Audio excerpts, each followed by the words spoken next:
Yun guys, welcome back dito ng ating North Loop. Kasama natin pa rin si Ninong. What's up guys? Hindi na ulit bumiyahe. Yun. So, kapon guys, wala akong chance na mapakilala sa inyo yung mga kasama natin. Kasi may mayayain tayo eh. Ngayon medyo nakakabanding natin sila. Pakilala ko lang sa inyo. Dito kami nag-stay sa HM Tanshen. Ganda naman siya oh. Ayan oh. Diba nakita niyo naman yung room. So, kung pupunta kayong Tagagaraw, at least meron kayong idea. So, ito yung mga motor namin. Yan oh. Ito yung K-Safe, T-Max na nagkaroon ng aberya kahapon. Siyempre yung motor natin na ginawa natin sampayan. So ang kagandahan dito guys sa motor natin na to, sobrang iniingatan niya tayo kasi ayoko noon mag-jinx diba? Kasi meron pa tayong 4 days na mag-ride pero iningatan niya tayo. Ang daming lubak, talagang sagad na sagad yung makina. Pero yung R1 moto natin na CVT set, sobrang solid.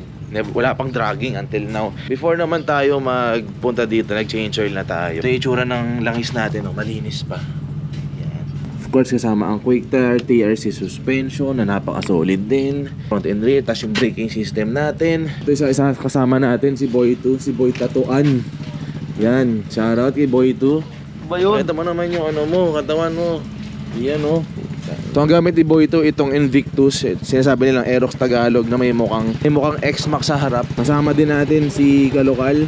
Ito yung iba nag-change oil. At maraming tatanong ano gamit nating langis. Ito yung ginagamit nating langis guys. Gulf oil. Pero ito yung isang variant na pwede natin i-try. Pero yung ginagamit kasi yung power trap. Sabi, mas maganda daw to kapag long ride. Kasi malapot yung langis. Kasi 10W50. Oo. Kasi yung sa 5W50 yun eh. Okay, tama. Mga ibang motor namin. Ito kay kay Ninong, syempre Aerox V3, kay Chili, kay Kalbo. Nitong kay Kalokal. Ano ginagamit mo ang CVT set, brother? R1 moto. Kakamalan niyang kargado eh. Di ba? Ayun na si Kalokal eh. Ito naman yun. Kargado yung mga kargado. Takto yan. Walang kargado. Nakatanggal niya. Pagka nakabukas kasi yung kamo ang kargado. Pero pambato lang din niya is yung R1 Moto CVT set. Right, bag grade. Ito yung may bati kasama si Moto Kalbo. Ayan. Shoutout Idol, Chili. good morning. Good morning guys, morning. Good morning Idol, good morning po. Good morning. Ito pare, ito isa sa mga ano to eh. Hindi ko medyo ngayon lang kami nagka-bonding kaya papalala ko sa inyo. Palala ko sa inyo yung pinaka-packboy ng lahat. Yahi. Si Brother Sammy. Hello. Yan, gamit niya NMAX na kargado. Siyempre, naka-R1 din yun guys. Pwede sa long ride. Pagka may sumakay na chicks, mararamdaman niyo yung nginig. Oo, nanginginig talaga.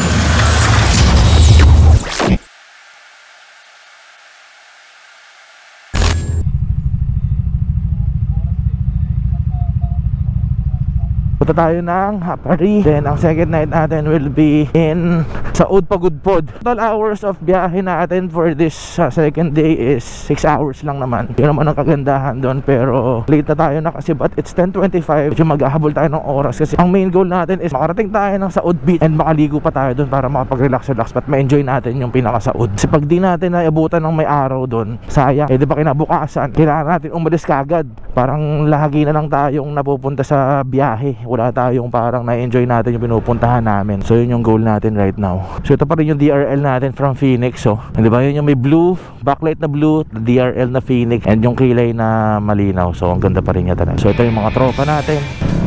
Uy! Ayan o, Miggy, safe moto.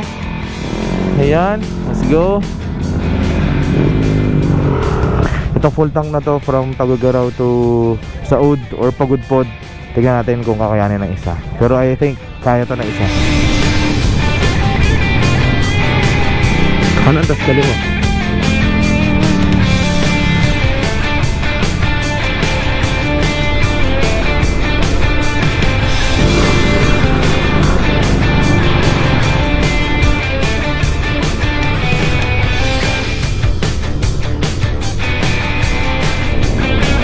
Gas full safe moto.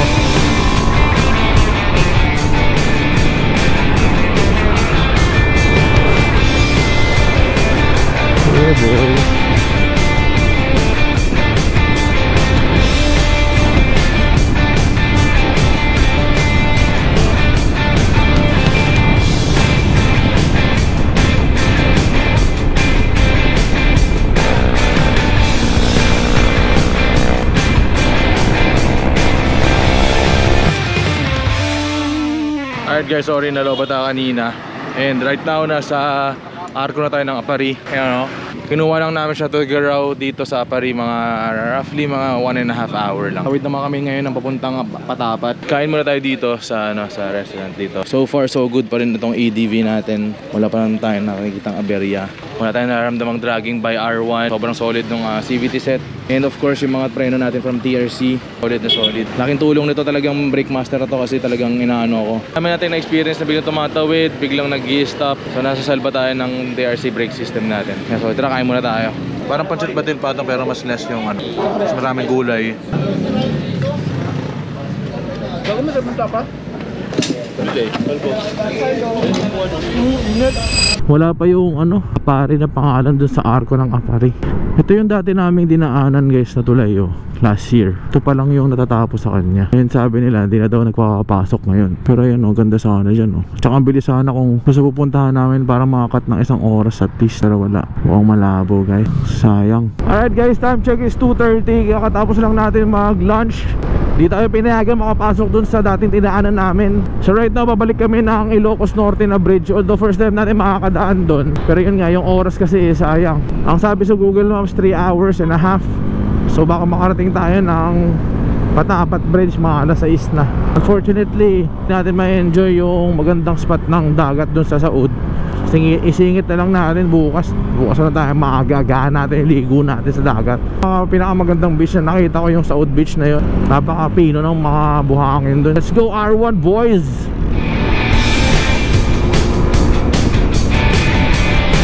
Wow! So this is the Ilocos Norte Bridge. Laki ng ilog Sabi mo yan kapag may bagyo daw to, grabe daw yan magbaha. It's nice na makadaan tayo ito first time sa Ilocos Bridge.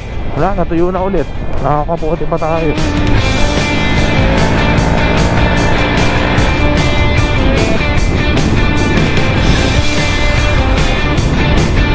Chinese New Year guys!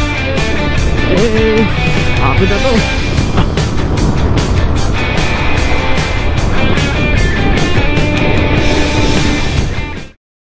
Guys, ito tayo sa Claveria. Kakape lang tayo, kasabay na ito ako. Kasama natin ibang tropa. Iba nagkakwek-kwek tayo kape. May aberya tayong nangyari sa ADV.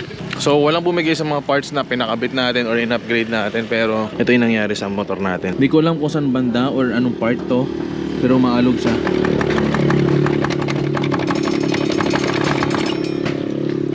Damn! Ay. Kaya kanina nga, pagka... Oo nga. Yun. So di ko alam. Under pa naman daw yan, dire-diretso. Pero alalay na lang yung takbo. But I guess it is what it is. Natin i-ride to. Hindi naman tayo pwede maiwan dito. Hindi naman natin pwede iwan yan dito. Sabi ni Piwi, baka tignan namin sa pag nandun na kami sa tutuluyan namin. Sana may available yung kung ano man yung sanhinong pag-alog na yun. Sana may available na parts. Talaga, kasama sa biyahe ng buhay ang mga aberya dito sa Claveria. From here to Patapat, nasa basically 1 hour yung biyahe.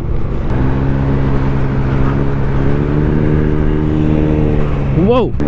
Grabe naman. Oh, puta. Sana maabutan natin yung Patapat Bridge na may araw pa. Maganda tayong picture. Pag hindi, natin siya bukas. Ito na yung last batch ng pupunta na ang Saud Mga napagod, mga hindi na binalikan. Kami yun. Charot. Sinagod na spot to.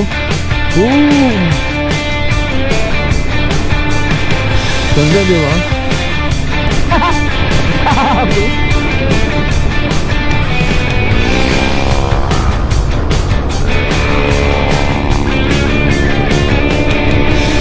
Gagi, ganda Woohoo! May nakakabol tayo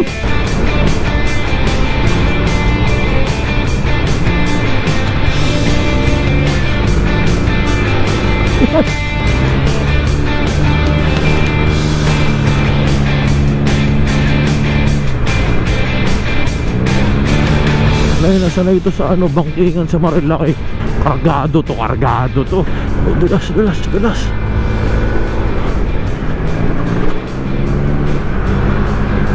Tiwala tayo sa gulong natin na quick tire. Gamit pala natin na Enduro Cruiser Sport. Pagdating sa mga gitong bangkingan, okay na okay siya. Sayad na yan, Peus. Ano bang nabutas siya? Ganda naman dito.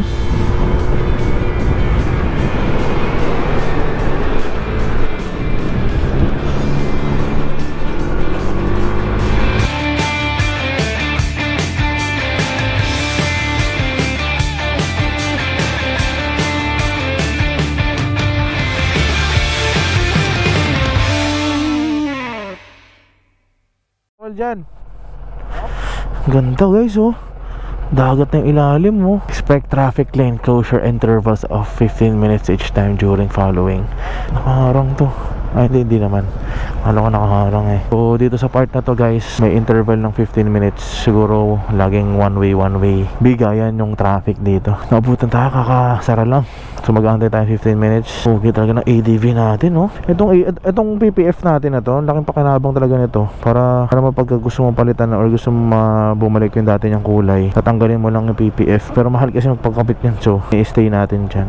Kagandahan dun sa Gulf Oil natin guys, kasi wala siyang vibration, oh. So after 15 minutes, stop and go. Ito kasi ginagawa nila, oh. Grabe, oh. Tingnan mo yan lang, nagla-landslide dyan, oh. Takot, ito yung mga bato na nakuha, oh. Ay, gago. Grabe, oh.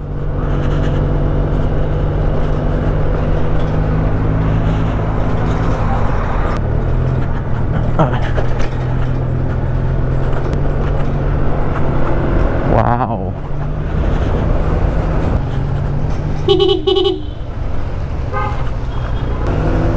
Uy, ganda. Wow, hating pool. Bato pala. Ayan na! Nakita ko na yung madaman! Wow! Ayan na! Welcome to Calvario Patapat Natural Park. Welcome to Patapat for the second time. Oh, damn! Woo! Ganda! Woo! Woo! Ganda guys, oh. Wow. Second time. Thank you dahil mabata kahit na may konting liwanag. Wow. So this is Patapat Bridge guys. Once again, mabilis sa beach lang tayo guys. Hinauna tayo ng gabi dito sa Patapat. Punta na tayo sa Saud. I think 25 minutes away from here. Tapos na tayo mag-spend ng ating second night.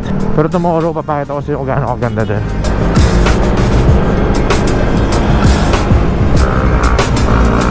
Oh, grabe ka naman kalungal. Pinapanis ko naman kami. Oh, kasama namin yung dashboard, oh. Sa kalangalan. Oh, wow. Grabe, may angkas yan guys, oh. Umihiga yan pero may angkas yan.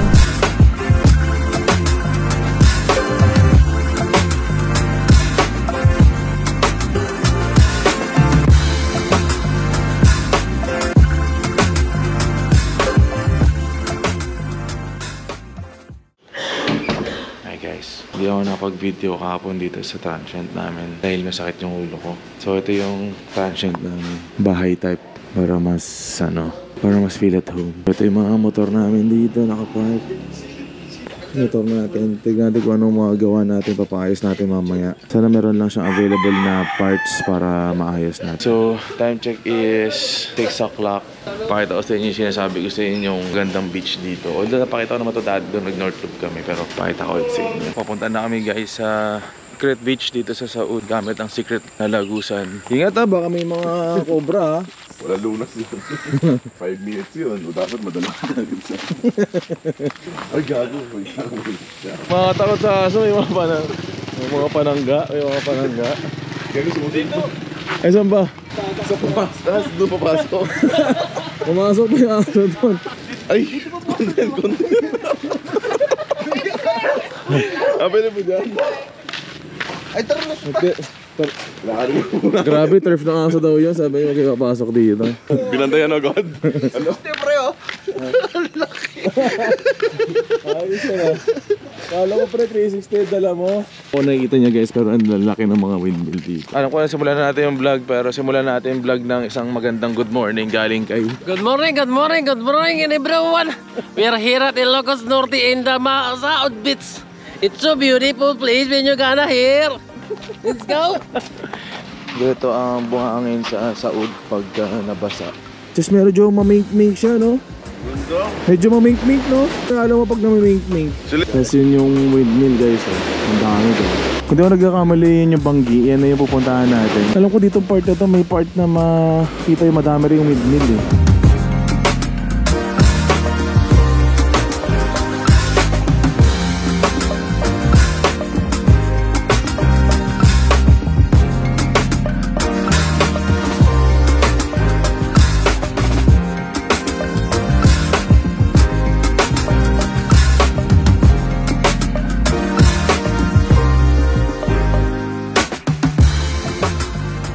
So binabaklas na namin ni Piwi yung try namin tignan kung anong problema nitong gulong sa likod. Kasi kung makita mo.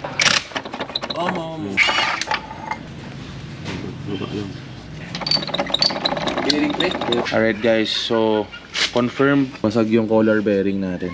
Kaya siya umaalog dahil doon. Ito lang talaga yun, natududa ko na to. Dumaan ako sa Honda kahapon. Dito sa may nadaan ako may bandang bago mag-Claveria. Sabi nila wala daw silang ganyan or hindi nila alam yung tawag doon. Pero collar bushing kasi tawag dyan. Or problema ngayon paano namin siya hanapan ng pyesa dito sa nasa Pagudpod kami ngayon. Ito pala si Pilander. Ito yung dating drummer ng South Border. Update ko kayo guys pagka may nakuha tayo. Alright. So maghanap kami ngayon ng bushing. Sana meron. Dito kami sa Saud. Sabi natin yung T-Max ni Pilander. Yeah, South Border, follow nyo yung page nila, South Border.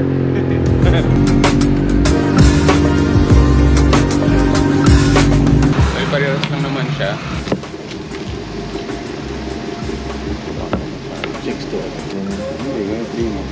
Tignan mo guys, dami nating fans. Ito na pinapanood namin, no? Magtanggal ng bearing. Pasok na natin yung bearing. Tapos, sasalpak yun. Sana to walang alog. Pag nagkaalog to. Yun! Oh, diba sabi sa'yo putik pilan. Pare, South Border lang. Yung drummer na South Border. Hanggang na ulit guys, ayun no. Magkano bearing pre? 90 pesos. 90 pesos lang, ayos na yung motor mo pare. Inayos si baby pre. 90 pesos. Pero kailangan pasyatin ko yung mechanic ko mamaya. Alright, we're good to go. Ano tayong alog? Guys, sa mga makabira dyan, nung maalog yung mga likod nyo. Basta yung parang spacer na tinatawag. Kaya mag-ingat kayo pag papagawa kayo ng mga gulong, magpapalit kayo ng gulong. Kasi minsan yung mga nag-vulcanize or yung doon sa mga tire shop, nalilimutan nila ibalik yun. Kaya naman siya gawa ng parang tulad ng ginawa namin siya sa isang bearing. Nalimutan ko anong size. Pero magdala na natin yung mga ganong klase para in case, lalo sa mga naka-ADV para pag nangyari sa inyo yung ganito, bumigay yung bearing na yun, magagawa nyo ng paraan, diba? At least ngayon, okay na tayo. So, tara, ride na tayo. Day 3 ng ating R1 Moto North Loop. Paparin syempre natin ang mga tropa natin sa R1. Okay na ang ating gulong. Thank you kay Piwi. Hindi na siya maalog. So, nagawa natin ng paraan. Mamaya na lang. Thank you. Let's go!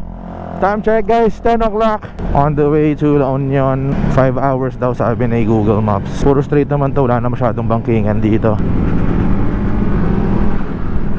Angas, R1 Moto guys. Big shoutout pala kay Ninong Ilotsky dahil binigyan tayo ng paracetamol. Ewan ko paracetamol, binigyan niya paracetamol. Tsaka binila niya tayo ng food. Sweet naman yan. Kaya pala and now I know. Safe Moto in the house.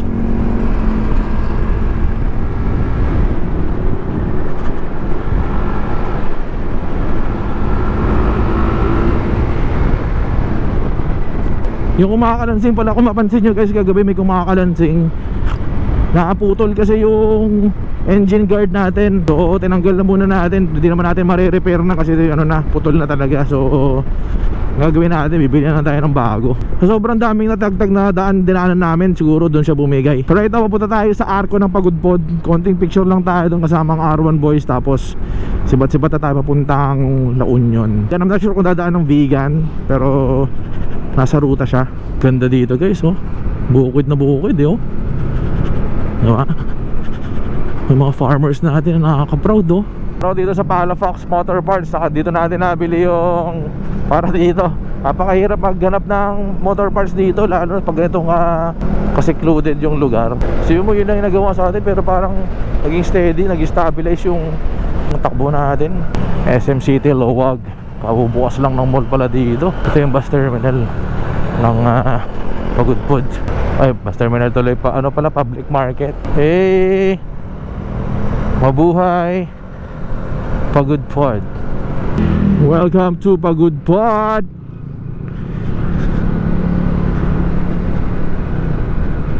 Bawal yung ano, puno, oh. Ganda ng ilog, sarap maligo. Dito magpapark? Ha? Dito magpapark? Nahuli kita. Meron kang markado ka na. Boss, boss, huli, huli. Huli. Mga takalbo. Makangas.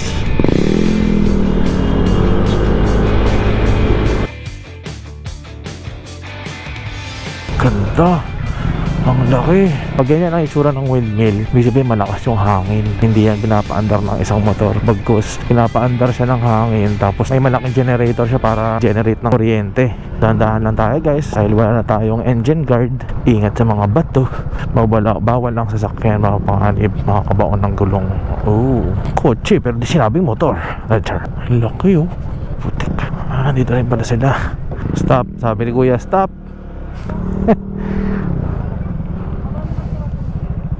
Ano ba? Ganda na ba? Ito guys yung mga Phoenix babies. Aerox V1 guys, available na DRL and of course sa ADV. Ito pares kami ng model nito. Dito naman iba rin yung iba rin yung design. So contact nyo lang si IJCC kung gusto nyo pakabit ng DRL para sa mga motor nyo. Marami siyang available, Aerox V1, V2, V3.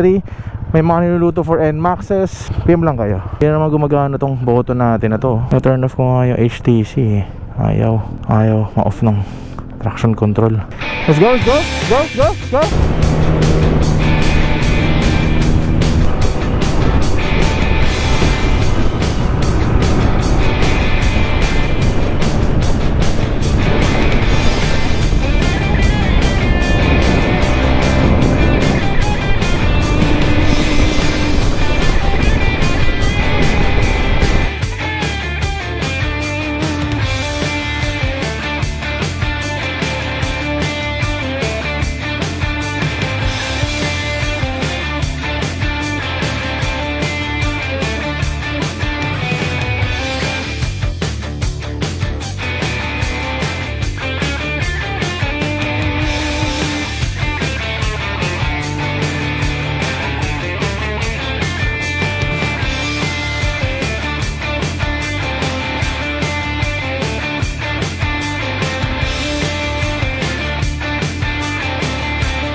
Alright, let's eat. Let's eat. What's in the menu? Ito pong karne, sir. Ito isda, 130. Marang masarap yan ang isda, sir. Uy, fresh isda. Ganda ng view dito. Ayan, by the beach, overlooking sa motor natin, diba? Nakalit.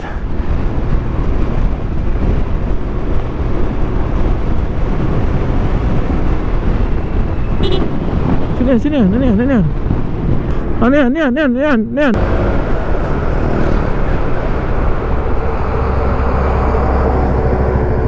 Okay, tayo, sorry. Ha? Wala kang belt? Wala ako.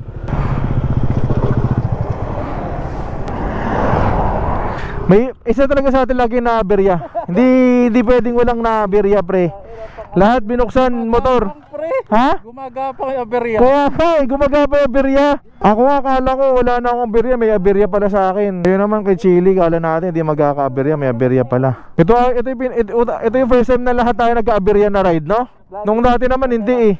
Sabi ko, ginaganon ko, bro. Put. Ay, umaangat-angat, konti na lang. Konti lang pag-angat niya. Akala ko malambot na yung center of clutch. Hindi nakalabas na yung bola. Ay, pucha. Put. Put.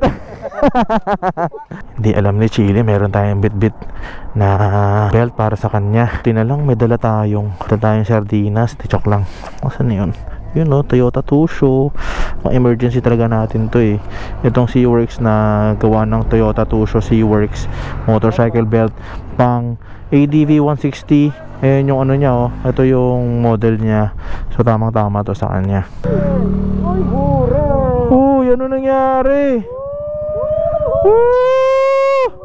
Warak na warak yung belt. Ay sorry. Warak na warak yung belt. Belt. Matibay pa rin, matibay. Sulit yung content nyo kayo. Sa akin, nasa 99 lang. Ano, pwede magluto ng itlog dyan. Bakit original? Oh, bakit original? Warak na warak yung belt. Buti madala tayong belt. Alright guys, okay na yung motor ni Chile. Yung mga ganyang aberya, normal yan. Tulad nung nangyari sa ating kanina. Talagang may ibibigay eh. Pero kahapon pa kami ganito, first day pa kami ganito na may araw-araw gumagapang yung aberya. Ewan ko bakit ano nangyayari, pero this goes to show na hindi yung araw nyo bumibigay. Yun nga, yung belt ni Chili na stock yun, and genuine parts yun. Buti na may bit-bit tayo na Seaworks. Yan yun yung kagandahan din, lagi kayo magbibit-bit ng mga extra parts. Usually tulad yan, mga belt, essential yan. Kasi di mo alam kung kailangan mapuputulan ng belt eh. Ano yan eh, bigla-bigla yan bumibigay, walang indication. Pero syempre as far as possible, kung bago kayo bumiyahe, kapalitan nyo ng bago para talagang kampante kayo, diba? So sana last na aberya na yun. Hirap na tong kamekaniko namin oh. Pagod na to oh. Nung first day kasi di ko lang napakita, ang una nagkaroon ng aberya itong T-Mac. Feel ko dahil di kami nag-pray bago mag-take off eh. Importante talaga ang prayer kami pagka babiyahe kayo. So sana tuloy-tuloy na to. Time check is 1:13. Sana tuloy-tuloy na to na papuntang La Union. Sana wala nang aberya. Pray tayo saglit. Lord, make this trip safe papuntang La Union. We offer this ride to you. All this we ask in Jesus' name, amen. Welcome to Poway Church. Again, our second time here. Never gets old. Ganda oh. Ganda pa rin talaga. Kahit hindi na natin first time. Wow.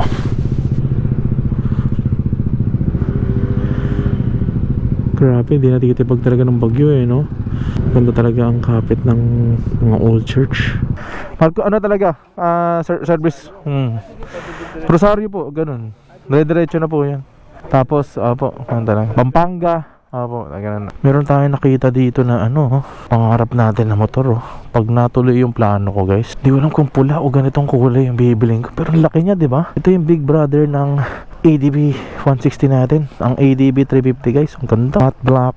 Tignan mo guys, ang haba ng suspension niya oh. Diba? Ang ganda ng tambucho. Diba? Tapos TFT display. Kung makita mo yung dito niya medyo butas lang. Yan yung ayoko lang na part ng ADB. Pero ganda siya. Yung harapan niya pogi eh. Ano? Maraming nalilito sa itsura ng ano eh, ADV 160 and 350. Para sa akin hindi ako nalilito, pero sa iba, ang pinagkaiba guys is meron silang stock na handguard. Yan, di ba ang pogi, di ba? Pag tayo pinalad, bili tayo nun. Ganda nun guys, oh, may araw pa dun oh. Taon yan! Kami ngayon sa Lubel's Transient House. Sorry po. On site, if you wanna go outside.